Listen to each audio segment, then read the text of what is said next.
Good afternoon. Happy St. Patrick's Day to everyone.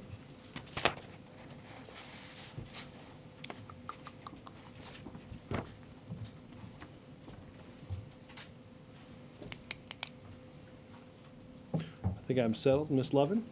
Thank you. Back to AIG, visiting yesterday's topic. It seems clearer, even clearer now that the administration would have known about this new round of bonuses as early as January. But I think Secretary Geithner said he only knew about it last week. And the question is, why didn't he know about it sooner? Did he talk to the president about it? And why didn't the president start talking about it until yesterday and officials over the weekend? I have seen what the Secretary said in the paper about his knowledge of these bonuses. I have not talked to the president specifically about when he was informed. I do know that Secretary Geithner last week engaged with the CEO of AIG to communicate what we thought were outrageous and unacceptable bonuses. That Secretary Geithner received a commitment to lessen some of the bonuses for senior executives, a promise for the restructuring moving forward, that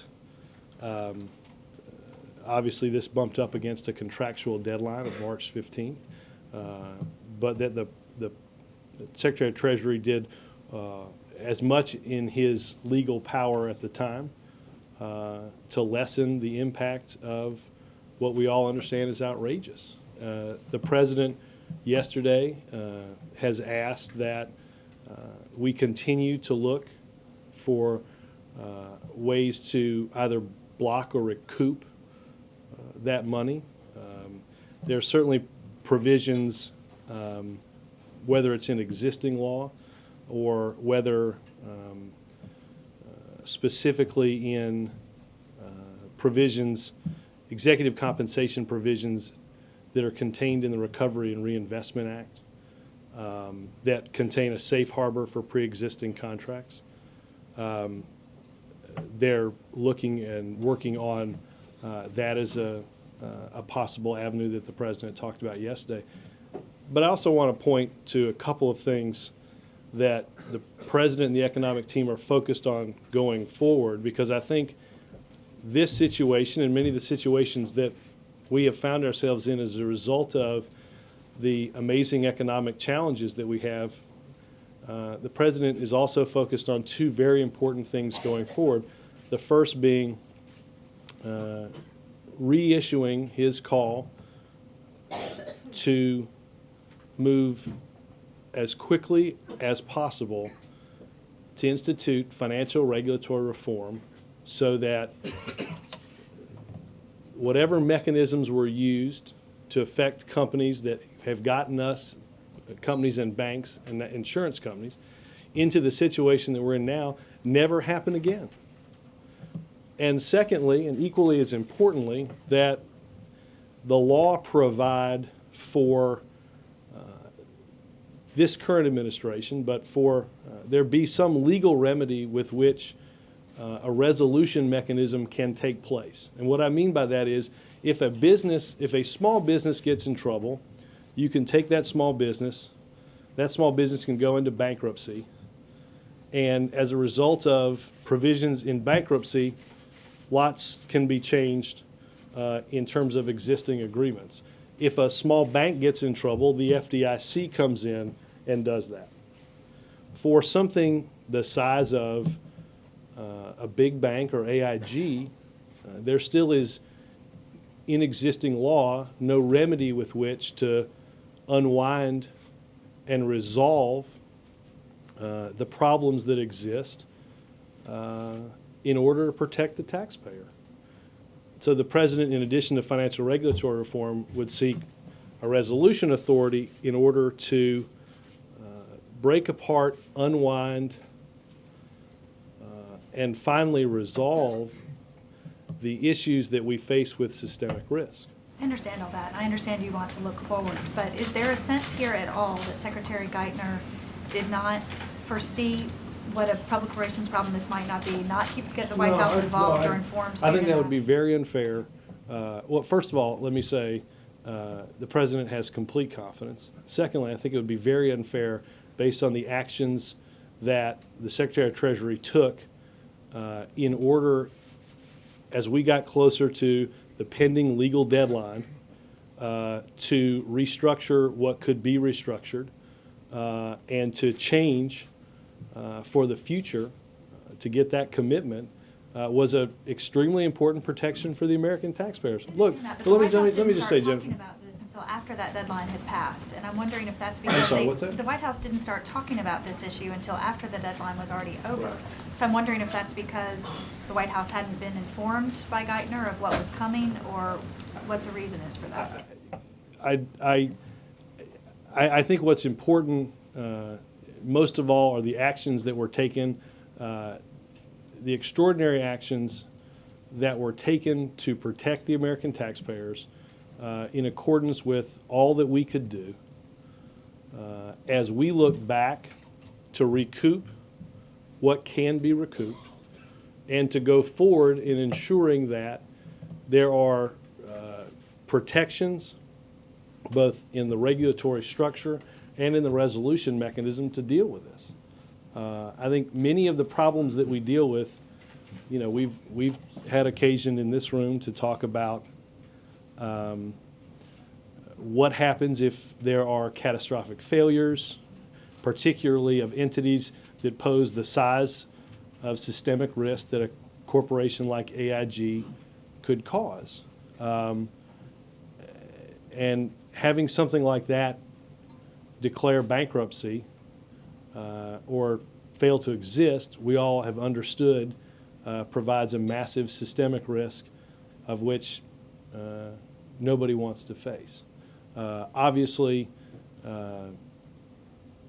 I think the Secretary of Treasury took extraordinary steps based on contracts that were in existence in April of last year in order to do all that he could to protect the taxpayer. Yes, sir. There are some interesting suggestions coming out of Congress on how that money might be recouped. Congressman Ronnie Frank has suggested that the government, as a majority stakeholder, would be in a position to sue AIG to recoup that money. And you have some Senate Democrats, led by Harry Reid, are warning the employees that they should return the money or else face a massive tax bill. In other words, getting that money taxed away. Right.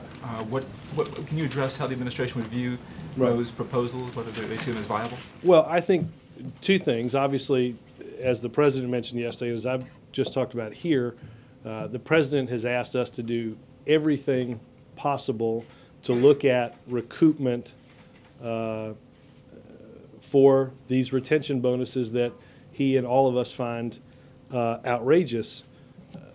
Whether that's in, as I mentioned, the existing law that was passed as part of the Recovery and Reinvestment Plan, or whether that is, secondly, some mix of new legislation that's proposed. The administration and the legal team would certainly look at those as it is looking at existing law, including the Dodd provisions, in order to meet the test of looking at all remedies at recoupment, including whether it's changing the tax code or whatever ideas I think percolate between now and whenever coming out of Congress. Obviously, the President is committed to working as quickly as possible with Congress to find ways to recoup this money.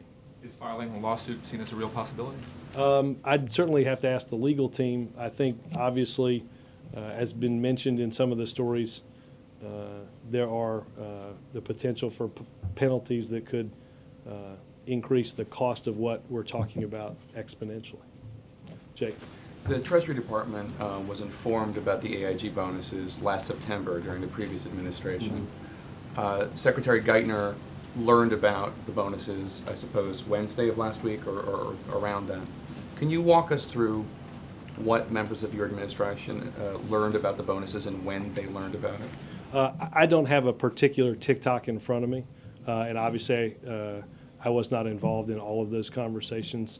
I outlined that the Secretary was obviously involved in conversations with the company to extract concessions regarding senior executive bonuses and how one might go about changing retention bonuses in existing contracts for the future. That was Wednesday. Right. Right. I think that was over the course of several days leading up to the legal deadline of March 15th. And obviously, what the President talked about yesterday and asking us to go back and look at the recoupment possibilities and the stuff that's being proposed in Congress. I guess just the question I have is if you said that you have confidence, the President has confidence in Secretary Geithner, are you confident that the oversight process is working? If these bonuses had been, if the Treasury Department had known about these bonuses since September, Secretary Geithner didn't act on it until last week. Well, again, I don't, let me make sure, I mean, obviously you and I understand this, but let's make sure everybody understands that there was a change in administration between September of 2008 and what we're talking about even at some point last week. Okay, but, right, that's what I'm saying, but clearly somebody dropped the ball. Somebody didn't tell Secretary Geithner Well, about this, or Secretary... Let's also understand, let's also understand that these are contracts that existed, as I understand it, and I prefaced this yesterday by not surprisingly telling you I'm not a contracts lawyer. These contracts were entered into, as I understand it, April of 2008, long before any entity of the government got involved in a rescue and a restructuring process that existed even before Congress passed the Troubled Asset Relief Program and where we find ourselves in the second tranche of that money today. Right, but surely you would grant that you wish that you had known about these bonuses before the $30 billion that you guys gave or lent AIG 2 weeks ago. Well, again, that, as I said yesterday, and maybe I wasn't as clear, that $30 billion facility has not been acted on, and that there are recoupment possibilities as a part of conditioning additional future assistance, of which that $30 billion is part of. But do you not see that, are you confident that the oversight process at Treasury is working properly? I am confident the oversight process is working. Am I confident? What I think the President and all of America are outraged about is the message that any bonus like this sends. That, as I said yesterday and as the President said, it offends our common sense, it offends our values, it sends the wrong message by giving and rewarding the very entities which took a company like AIG with a hedge fund placed on top of it and ran the entire company into the ground to the point where taxpayers have had to inject $170 billion. I think everybody is offended by every aspect of that. Why didn't you know about it until last week? Well, again, I will check on some exact TikTok, but understand there's a contract, there are existing contracts. The Secretary of Treasury did everything that we know of humanly possible to change the structure of what AIG ultimately was required to pay out, change that structure going forward. The President has asked the team here to examine ways in which we can go back in terms of a look back and a recoupment process that includes the process in the Dodd amendment, the Dodd legislation that was in part of recovery and reinvestment, as well as mechanisms moving forward to do that. Dan. I guess, you know, maybe I'm beating a dead horse here, but I'm not hearing the That's answer. what I do all day. I'm not hearing the answer. I mean, is Giddy up. it possible that Secretary Geithner did not completely inform the President about what was happening here until it really just No, because blew Dan, up? let's understand, again, the reason that something couldn't be done, the reason there was ultimately AIG made a determination based on existing contracts that they had no choice. Right? No, no. Background to it, but No, no, but in but terms let's of not. But let's informing not. the Hold on. president- But let's understand that background governs a lot that we're discussing here today, right? Contracts law. Again, I'm not a contract lawyer, but I understand some of the ramifications of that. The president is satisfied that we are taking the steps necessary to recoup this money, but again is completely outraged at the entire process that has led us to this point, that has provided the very employees, AIG Financial Products, the very employees that have found the taxpayers on the hook for tens of billions, hundreds of billions of dollars, receiving the wrong message through a bonus. He finds that offensive. That's why he's instructed us to take the steps, all steps that we can humanly possible up to that deadline and after that deadline to recoup that money. So is the president then satisfied that he found out about this in a timely manner? Yes, the president is satisfied. The president will not be satisfied until we've exhausted every avenue that he instructed us to yesterday. And the president certainly won't be satisfied until moving forward we have a change to the way we do business in Washington, change to the way we do business on Wall Street, to ensure that there's a financial regulatory system that's in place in order not to find things like AIG happening again. And finally, as I said, that there's a mechanism, a legal mechanism that would help us unwind and finally deal with the problem of AIG. Again, I use this example. If you're a small business, you can change these things through bankruptcy, right? If you're a community bank that gets in trouble, and we've all seen them, you've all written about them, FDIC comes in, takes them over, and changes the way they do business. But for an entity of the size and the structure of AIG, there's not a legal mechanism with which to resolve those issues in a way that protects the taxpayer. That's part of what the president would like to see as a portion of financial regulatory reform. Chip?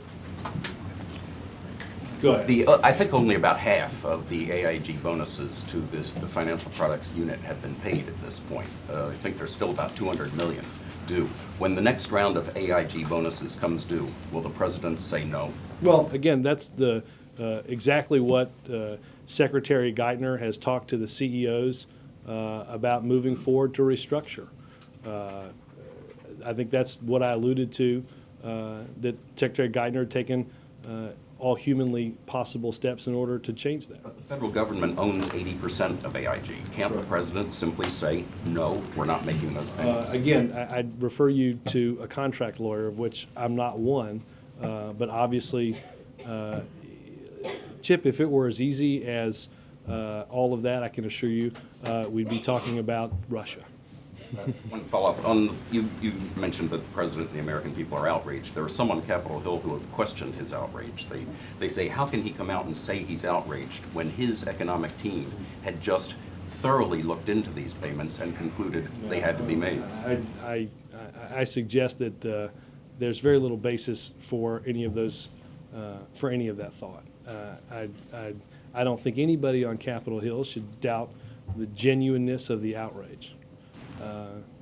There was, understand that the compensation structure for executives prior to the President of the United States, Barack Obama, laying out the way we're going to do business changing, Barack Obama came in and there was a new sheriff in town on executive compensation. He changed the way we did business here and the way Wall Street did business by instituting the toughest executive compensation rules that had ever been entered into, changing the lawlessness with which all of this was governed prior to that announcement. So I think it would bear some going back to any of the critics of the president's genuine outrage and ask them what they did or didn't do to change the way executives are compensated before Barack Obama got to town as President of the United States. And in one of his very first announcements, financial announcements, argued for a change going forward in the way we compensate executives. One other, you said you haven't talked to the president yet about when he learned about these bonuses. Could I just put in a request that you ask him when he learned? I will write that down. Chuck? First of all, why haven't you asked the president when he learned about this? There are a lot of questions I haven't asked the president, Chuck. No, I understand. We can enumerate, Is the problem with trying to figure out where the oversight slipped up in the fact that it is not clear, does AIG answer to the Federal Reserve or to the Treasury Department? Is that the issue here? I don't know the answer to that, honestly. I don't. Would you say, I mean, what is the answer to that question? Let me ask somebody who works on this full-time. We don't know who sort of has government oversight over AIG right now. Federal Reserve, I'll- Treasury Department. I can either take your question, or you can ask and surmise its answer. So Okay. it's not answered in No. the tone. No. Let me, go ahead. So we don't know who No. has Chuck, oversight over AIG. You've asked me a question of which I am going to find you an accurate answer so that by the time you transmit this to the world, you'll have a good answer. You were gonna find out for me with a toaster. Supplies Ms. Thomas, I have. to Abu Ghraib and Uh, Bagram and there is- the black holes and stuff. Yes, that the law of, that governs employees of this government bans torture. Is the president See, concerned? this is an easy process. Very easy. You ask the question, I take it, and I get an I answer. just hope I don't want to wait till tomorrow. Well, You may poor Helen wait till tomorrow. Maybe, Wait 24 hours. maybe you're torturing me and Helen. Don't give us any ideas. How this would work? I would posit that the CIA should look at the process in which I'm undergoing and determine this is applicable under the Geneva Convention. I'll cede my time. Where's my You're not contract careful. lawyer? I'll cede my time. Right here. Yeah. Yes, Is sir. the president concerned about the tone coming from Capitol Hill that you've got one senator advocating for Harry Carey, not the Cubs announcer? Yes. Another senator talking about 90% taxation. Is there a concern that sometimes there might be this overreaction and then suddenly Well, it doesn't look like that it's a productive conversation? well, let me. I think Senator Grassley has modified some of the. No, but I'm trying to help Senator Grassley, even though he doesn't need it. The president understands the outrage of members of Congress. The president understands the outrage of every single American that finds what has happened for AIG, what has happened to our banking and financial system, that the American people find how we got here, why we're here, and the steps that we regrettably have to take to stabilize that system, why there's great offense and great consternation about it. I bet every one of us has talked to a friend outside of the sphere of our work that finds this offensive. I don't think the offensiveness, I'm sure, knows honestly no bounds, and I think it's, I think that's very understandable. I think what You're not concerned about Congress producing something that's done in haste and then suddenly you regret signing later because of No, the I political- don't. Look, I think the president will make determinations about legislation to support or sign based on what's best for the American people first and foremost, what's best for the economy. Look, again, I think the president has taken some important steps, as I mentioned, to change the way executive compensation is done in this country. But look, the president understands that the taxpayers have entrusted to him and to lawmakers in this town their hard-earned tax dollars that are being used to stabilize our financial system. And they understand the outrage when you hear about and read stories like this. I think that the president, as I said, is focused on several things. How do we recoup the money? But also, so that we're not in this position again, so that this country doesn't find itself repeating this situation, that we put in place strong rules and regulations and give this administration and any administration moving forward the tools to resolve these highly complex situations in a way that most protects the taxpayer. I think that's, he understands that's largely what he was elected to do and what he'll do. Jonathan? Last night, administration officials said that after carefully reviewing the situation, they had concluded that under current law, these contracts could not be broken without actually costing the taxpayers more money in legal fees than would have been recouped. A few hours to break the contract. to break the contracts. That under current law, to break those contracts would actually cost the taxpayers more money than to let the money go out. About 4 hours before that, the President of the United States walked before the cameras and said that to block these, they promised to pursue every legal avenue to block these bonuses and make the American taxpayers whole. Did the President, when he went before the camera, did he know at that time that the legal review had already concluded that actually to block those bonuses would be pretty much legally unfeasible? Yes, and he asked us to look again. That's what he announced at the remarks in which you point happened 4 hours earlier, and that's why the review of provisions in existing law, including the Dodd compensation requirements as contained in the Recovery and Reinvestment Act, are one of the avenues with which the administration continues to look. Again, let's point out that that's a piece of legislation that Congress has passed, but rules have yet to be promulgated on, which provides an interesting case because the legislation contains provisions dealing with TARP money in pre-existing contracts. So when the administration officials came back 4 hours later and said, you know what, we can't really break these contracts, did that mean that the second review that the President was asking for was over, and that, yes, indeed? I'm not announcing the end of the review. I'm bringing you up to date on the existing review that takes place, including the provisions that I just read out. And I'm sorry, one more then. And when Larry Summers went on television on Sunday morning and said laws are laws, contracts are contracts, we have to respect them. Well, again, you're asking me about something happened Sunday. I've now brought you up to speed on what probably happened at around 4 o'clock on Monday. So I think you can assume that what I've said about 4 o'clock on Monday is brings you most up to date on a timeline that you're asking me about sometime on Sunday morning. How much consultation with the economic team and the political team had been done before Mr. Summers, Dr. Summers' appearance on those Sunday shows? Well, again, the legal deadline for the bonuses had passed.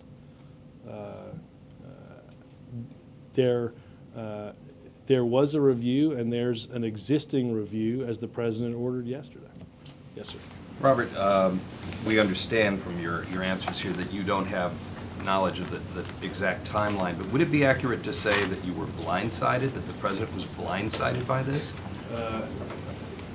No, and I will certainly seek better timeline answers to enumerate the negative answer I just gave you. Why wouldn't it be accurate to say that? Because the Secretary obviously took steps last week to lessen the blow of what was both contractually obligated and what had been promised but was not part of a contract that lessened the amount of money that was paid out. Again, you know, the Secretary of Treasury did good work in changing what was potentially out there, and I think obviously he did so in order to protect the American taxpayers, and that's why I think that's the basis for me answering that question. One other thing, could you elaborate on this resolution authority that you mentioned? I will get somebody on the econ team to explain it. I can't profess that they'll explain it in better English, but basically you've got you have to have a mechanism by which to separate and unwind something as big as AIG is. No entity exists in law short of bankruptcy, though we've all determined through many different avenues, including what happened last September, that that's not a very good option. So having the ability to resolve these issues short of a catastrophic event for our financial system, there has to be a process by which the terms of business can be changed in order to orderly wind down part of a business that, in this case, is working quite poorly, and another otherwise fairly healthy business that might struggle in any economic period based on the fact that insurance companies have a lot of investment. Having a process to break that, unwind it, protect the taxpayers all at that same time doesn't exist short of what I think almost everybody would say is a catastrophic financial event. The auto's been in the net? Is this the same? I think you're talking about a little bit of a potentially separate deal based on the structure of what you determine. Julianne? We're reporting that AIG they budgeted $57 million in part of the $1 billion retention program to pay as retention pay for employees whose jobs are ultimately going to be eliminated at the company. Does the administration see that $57 million in retention pay for jobs that will be eliminated the same as these bonuses? And would that be? I've not seen. I'm not up on what aspect of that you're talking about, but I'd be happy to look at it and have a take a look. How would it view AIG setting aside $57 million to pay as a retention payments for employees that are going to have their jobs eliminated? Let me take the question more broadly. The president finds it outrageous and offensive for any of these bonuses to exist. Major? I'm going to break your heart, Robert. Two questions not related to AIG. On February 12th in East Peoria. I just lost a lot of money to Bill Burton. On February 12th in East Peoria, the president said this, referring to Jim Owens, head of Caterpillar. If Congress passes our plan, this company will be able to rehire some of the folks who were just laid off, and that's a story I'm confident will be repeated at companies across the country. Companies that are currently struggling to borrow money, selling their products, struggling to make payroll, but could find themselves in a different position when we start implementing the plan. Caterpillar, as you know, today laid off 2,400 workers, 911 of them at that very same plant.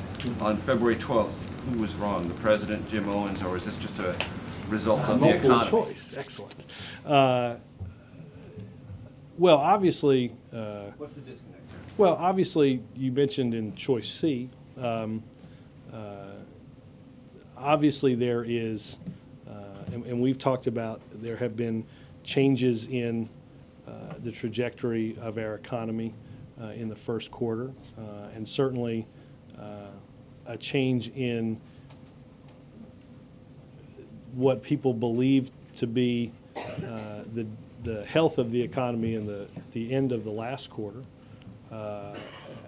Obviously, I think businesses are having to make decisions that affect both the short and the long term. We're confident, as the CEO is confident, that in the long run, based on the Recovery and Reinvestment Act, the money that's been let will provide business opportunities for the country. I'm sorry, for the company. Obviously, you all mentioned in here that the company had concerns about provisions that would limit its ability to export to foreign countries that were modified. You know, in the intervening time period in which we visited Caterpillar and today, the recovery plan that the president signed has allocated $28 billion to states for highway construction. 37 states have filed spending plans on how exactly to spend that money. So obviously, much of the equipment that you saw built at Caterpillar might certainly change as a result of some of that money. $8 billion has been allocated for mass transit systems. $8 billion has been allocated, this is outside of the purview of road construction companies, but $8 billion for weatherization programs, $2 billion for law enforcement needs. Can't you see how maybe some folks who remember seeing that event might find this news acutely troubling? The president went there with the prospect that it was exactly this kind of company that would be most reassured about its future investment practices based on the promise of money from the federal government and a stimulus law? I think that as the money begins to go out, including the money that I just talked about having gone out over the course of the past several weeks, that businesses not just like Caterpillar, but businesses throughout the country, teachers in schools that potentially face layoffs, cops that the president visited that might lose their job, that the president believes as the money begins to get let out as a result of the Recovery and Reinvestment Plan, that businesses will make different economic decisions.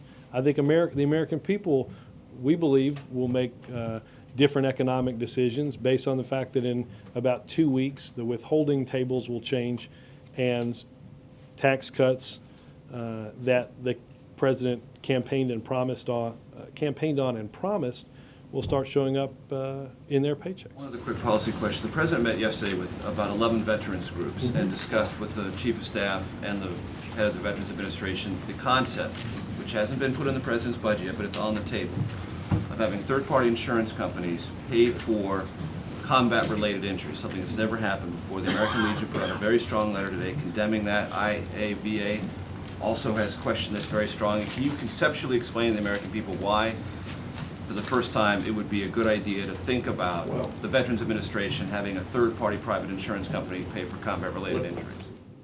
Let me not make the case for a decision that this administration hasn't made yet regarding the final disposition or decision on third-party billing as it relates to service-related injuries. It is on the table. Correct. But no decisions have been made. Let me give this answer to, and I know that the veterans, the VSOs, the Veteran Service Organizations that were here yesterday to meet with the president, the VA chief and the chief of staff, and that who will return later in the week to meet again with the chief of staff, can have confidence that the budget the president has proposed represents an historic increase in discretionary spending to take care of our wounded warriors, those that have been sent off to war, have protected our freedom, and have come back wounded. There's an 11% increase in discretionary spending in the VA budget, an historic jump, because this president takes very seriously the needs of our wounded warriors that have given so much to protect our freedom on battlefields throughout the world. Why would this even be on the table? Again, I think the president and the VSOs had a good conversation, and the veterans can be assured that the president understands any concerns that they would have. as well as look forward to sharing with them the fact that the budget represents an historic increase for discretionary spending as it relates to taking care of wounded warriors. Yes, sir. Maybe help you win a little money back from Burton. We'll get back to AIG. Just first a request to add on to Chip and the other. As you are getting this timeline for us, perhaps you could look into the extent to which this subject was raised at the daily briefings on Thursday, Friday, Saturday, Sunday mornings, and if the subject of these bonuses at AIG were discussed at any other meetings with the President, the Chief of Staff, yourself, during the course of the kind of period that we're talking about from the Wednesday conversation that Mr. Geithner had with the CEO leading up to the President's comments on Monday. And then the second question on this, which is the issue of contracts seems not to have been of that much concern in past expressions of outrage by the President. In other words, when the President expressed outrage about companies having $50 million jets and you know, having posh parties, those things often involve contracts that are often broken when you get rid of the plane or you don't have the posh party that you plan. Are those things simply a different kind of contract, or is it that it involves less money? And in other words, you know, well, I don't have access to the details of a contract for a private jet or a Super Bowl party. I honestly don't. I think it might be hard to compare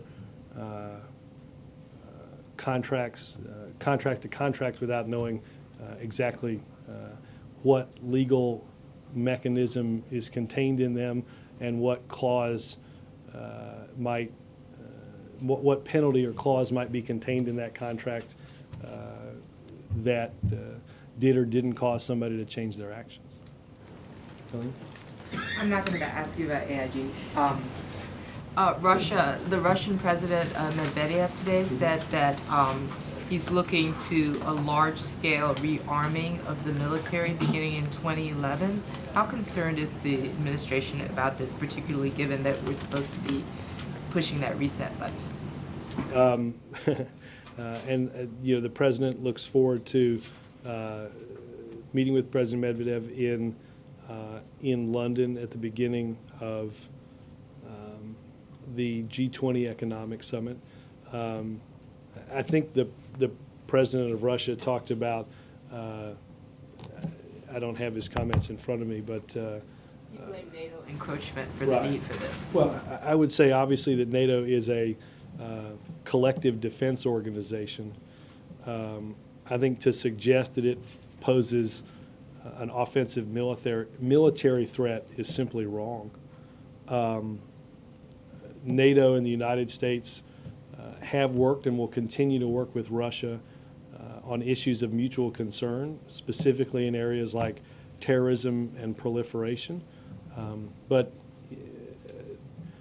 having read the stories, it looked like the comments of the president of Russia were largely for domestic consumption.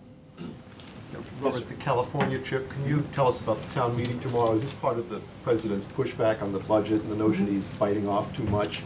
And also, can you tell us about the decision for him to do Jay Leno? Yes. The president's decision to go west and do 2 town hall meetings, obviously part of that is to discuss with the American people and give the American people the opportunity to discuss with him their concerns about the economic challenges that we face, for the president to be able to explain directly to the American people some of the choices that his administration and some of the challenges that they're taking on to solve those. Obviously, I think among the topics we'll probably likely see are the recovery plan. Given where we're going in California, I'd be surprised if the housing crisis and home foreclosures aren't part of that. Obviously, financial stability, and I'm sure the outrageousness of executive compensation and bonuses will come up. But I think the president looks forward to the ability to talk directly with the American people about the many challenges that we have, the path the president believes is the best to lay that foundation for long-term economic growth, and how he hopes that Congress, Democrats and Republicans, will work with him to make that plan a reality. Jay Leno, I think, is an opportunity to continue that same conversation. I anticipate that a large amount of the discussion will center around the president's economic plans and the president's economic ideas, and I think the president believes it's a unique audience with which to explain those challenges and the decisions that he's made. He's the first president to do the Tonight, sitting president to do the Tonight Show. Second sitting. Kennedy and Jack Parr, right? Do you want to come up here? Well, fair enough. Okay. No, I'm glad to have the record corrected. Change again, you can do it. Is he practicing any zingers? Lord knows he'll get the opportunity. I'm sure. No, but again, I don't think it. We don't look at it as the process of demonstrating the president's sense of humor. We look at it as a way of discussing the economic situation that we find ourselves in. Obviously, California is one of the, I think it's 4 states in the country that is experiencing double-digit unemployment. They face budget challenges, and I think all of those topics will be part of that discussion. Margaret? Thanks, Robert. The president made his first judicial pick today, David Hamilton, and in sort of discussing it, a senior administration official had talked about the president's desire to select judges who are empathetic to real people. This is something he talked about on the campaign. This is something that some particularly conservative critics have an issue with, because they wonder how that wouldn't butt up against having to, work within the rule of law, follow the rule of law. And I'm wondering if you can address that, and also to tell us whether you would consider Judge Hamilton to be a moderate. Let me resist the temptation to get involved in labels, but understand that what I think you were referring to from a senior administration official is something that he's enumerated many times in the past, and I would point you specifically to statements that he made surrounding confirmation votes for Justices Robert and Alito. I almost said Scalia, and I knew he wasn't in the Senate at that time. But that the president talked about there are the law will lead you to pretty clear conclusions on a vast majority of cases in interpreting either previous law as well as the Constitution, but that, and again, I'd point you to this, and we can certainly send it to you. He'll be far more eloquent than I am in discussing the notion that there are cases that judges, particularly at this level, see that requires on whether you're, regardless of which label you pick up, whether it's progressive or conservative or moderate or what have you, that your own empathy and value system leads you to make a conclusion one way or the other. The president believes that, in making decisions on those justices and in going forward and making judicial picks, that a wide variety of past experience and having the ability to empathize and walk in someone's shoes provides valuable perspective for somebody making important decisions from the bench. Yes, sir. Yeah. Thank you, Robert. Yesterday, El Salvador elected a new president, and he is the first leader of that country to come from the FMLN in 20 years. And this is a transition of government that's relatively fresh and recent. Has the president been in touch with the president-elect of El Salvador? And is there any discussion about the role of Venezuelan President Chavez in the election of other chiefs of state throughout Latin America? I do not believe that the president has been in touch with the president-elect of El Salvador. Who used the president's slogan in his campaign? Well, it works here too. No, I did notice in news reports that the president-elect mentioned one of his first priorities in office is to strengthen the relationship that that country has with the United States of America, that the president will later, I was going to say later this month, but it's about a month from now, travel to the Summit of the Americas in Trinidad and Tobago to take part in the summit there and to begin a renewed effort to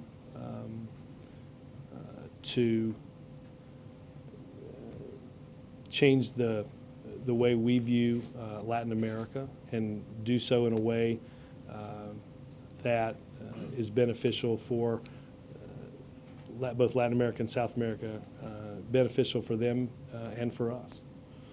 April?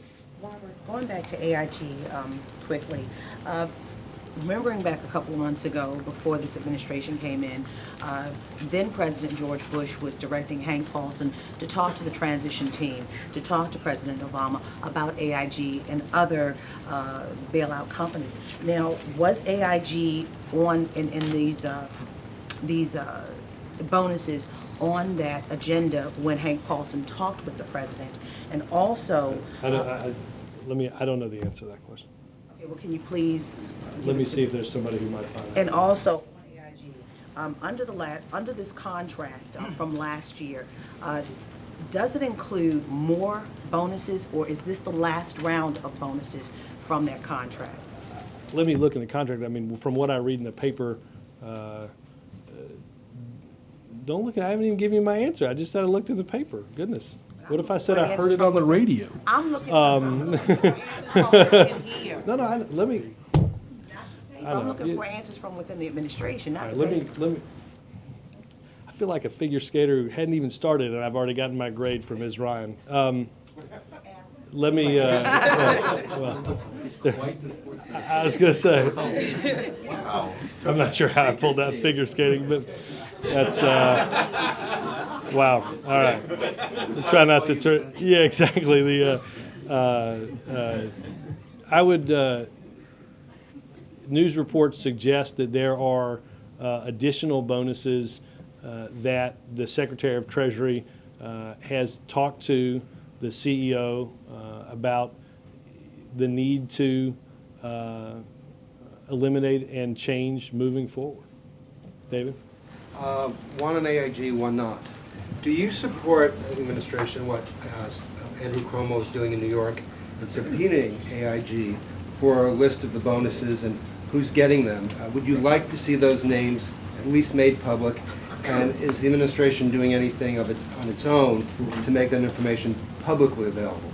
I've seen reports on what the Attorney General of New York is doing. I think the specific proposal about making public those names is something that the administration is looking at. Obviously, increased aspects of transparency in this and in other both financial dealings and across government, the president is largely supportive of. I think in the particular instance of the Attorney General, it's something that the administration is looking at.